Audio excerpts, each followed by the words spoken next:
I have ADHD, and these are the reasons I can't sleep at night.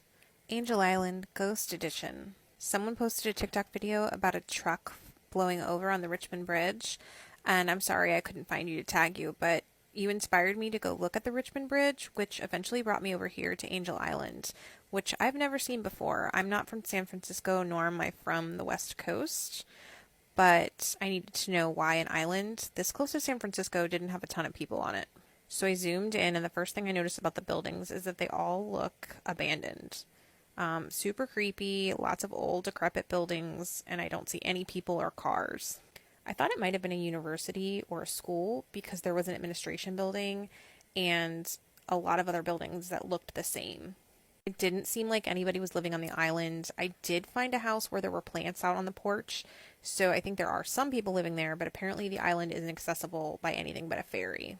So why is Angel Island a state park now, you ask? Like I did? Apparently it was an immigration station processing immigrants from around the time of World War I to 1940.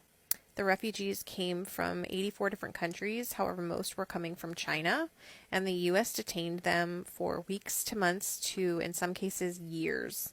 So appalling, but very American of us. From what I could find, the conditions at the immigration center were absolutely awful, very sad and depressing, and that's definitely the vibe that the Google Earth tour gives off. It feels very somber and melancholy when you look around, and that certainly coincides with the history that I was able to find. This was considered to be the Ellis Island of the West, and I cannot believe I've never heard of this before. Oh wait, I went to Florida public schools. Yes, I can. With all the sadness and suffering, there were suicides and other deaths that occurred and were not reported. And me being me, I went to search for Angel Island ghost stories. The one I found most mentioned was the Chinese bride.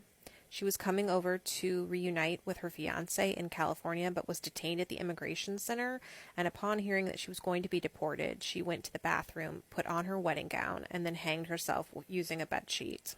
Soon after her death, others reported a sad, heavy feeling in the bathroom, and many refused to go in at all. A 16-year-old girl reportedly woke up one night to a presence that was pressing down on her chest so hard that she was unable to breathe.